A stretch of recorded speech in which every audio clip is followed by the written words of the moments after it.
BJP ಮತ್ತು JDS ಒಂದಷ್ಟು ಕ್ರಾಂತಿ ಆಗ್ಬೋದು ಅನ್ನುವಂತಹ ಕಾದು ನೋಡುವ ತಂತ್ರಕ್ಕೆ ಮೊರೆ ಹೋಗಿದ್ದಾರೆ.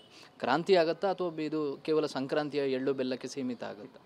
ಕ್ರಾಂತಿ ಅಂತಕ್ಕಂಥ ಸ್ಪಷ್ಟೀಕರಣ ಅವ್ರು ಕೊಡಬೇಕು. ಕ್ರಾಂತಿ ಆಗ್ಬೋದು, ಬಿಹಾರ್ ಎಲೆಕ್ಷನ್ ಆದಮೇಲೆ ಕ್ರಾಂತಿ ಆಗ್ಬೋದು. ಕೇಂದ್ರದಲ್ಲಿ ನನಗಿರ್ತಕ್ಕಂಥ ಮಾಹಿತಿ ಪ್ರಕಾರ ಭಾಳ ಜನರು ನಿತಿನ್ ಗಡ್ಕರಿ ಸಾಹೇಬ್ರಿಗೆ ಒಂದ್ಸಲ ಅವಕಾಶ ಸಿಗಬೇಕೆಂಬುದು ಕ್ರಾಂತಿ ಇದೆ.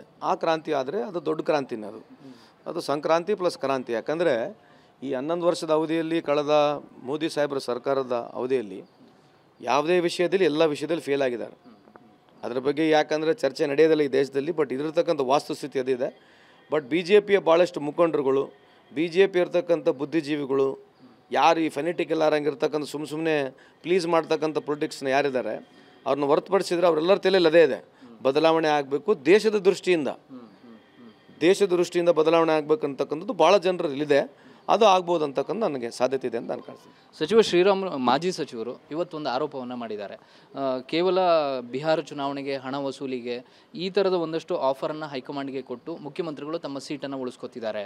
ಬಿಹಾರ ಚುನಾವಣೆಯ ಫಲಿತಾಂಶದ ಬಳಿಕವೂ ಕೂಡ ಅದೇ ಒಂದು ಕಾರಣಕ್ಕೋಸ್ಕರ ದೆಹಲಿಗೆ ಹೋಗ್ತಿದ್ದಾರೆ. ಅಂದರೆ ಕರ್ನಾಟಕವನ್ನು ಒಂದು ರೀತಿಯ ATM ಮಾಡ್ಕೊಂಡಿದೆ AICC ಅನ್ನೋ ರೀತಿಯ ಆರೋಪ ಅವ್ರದ್ದು.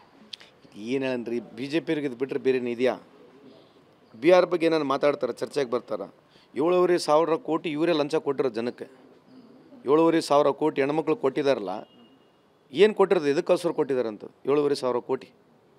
ಹಾಂ, ಇಡೀ ಸರ್ಕಾರದ ಬೊಕ್ಕಸ್ ತೊಗೊಂಡು 7,500 ಕೋಟಿ ಹೆಣ್ಮಕ್ಳು ಕೊಟ್ಕೊಂಡು ದುಡ್ಡು ಕೇಳಿ ಓಟ್ ಕೇಳ್ತಾ ಇದ್ದಾರಲ್ಲ, ನಾಚಿಕೆ ಮಾನ ಮರ್ಯಾದೆ ಇದೆ ಇವರಿಗೆ.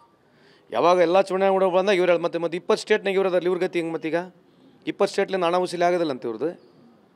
20 ಸ್ಟೇಟ್ಲಿಂದ ಇವರಿಗೆ ಹಣ ವಸೂಲಿ ಆಗೋದಿಲ್ಲ ಅಂತೇಳಿ. ಮತ್ತು ಕರ್ನಾಟಕ ಮೊನ್ನೆ ಚುನಾವಣೆಯಲ್ಲಿ ಇವ್ರು ಕೇಂದ್ರದಲ್ಲಿದ್ದಾಗ ಇಲ್ಲೇನು ರೊಕ್ಕ ಖರ್ಚು ಮಾಡಿಲ್ಲ ಅಂತೇನು?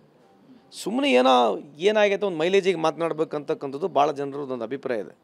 ಏನೋ ಮಾತಾಡಬೇಕು, TV ಕ್ಯಾಮ್ರಾ ಇಟ್ಕೊಂಡ್ರೆ ಯಾವುದಕ್ಕೊಂದು ಅಲಿಗೇಷನ್ ಮಾಡಬೇಕು. ಆಮೇಲೆ ಈ ಅಲಿಗೇಷನ್ಸ್ ಯಾರು ವೆರಿಫೈನೂ ಮಾಡಲ್ಲ, ಇದಕ್ಕೆ ಯಾರು ಪ್ರೂವ್ ಮಾಡೋಂಗಿಲ್ಲ. ಈ ಅಲಿಗೇಷನ್ಸ್ಗಳು ಕ್ಯಾರಿ ಫಾರ್ವರ್ಡ್ ಆಗ್ತವೆ, ಅಷ್ಟು ಬಿಟ್ಟರೆ ಬೇರೆ ಏನಿದೆ? ಊಕೇನು prove? And everything is known fact only what happens in politics.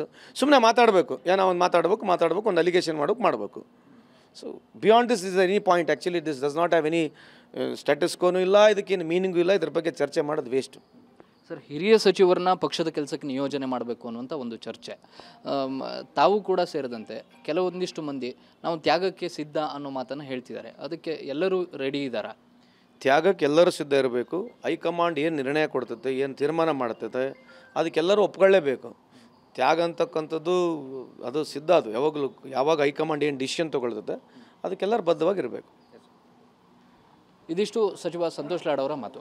Camera person Mahendra ಜೊತೆ ಪ್ರಸನ್ನ ಗಾಂವ್ಕರ್, TV9 ಬೆಂಗಳೂರು.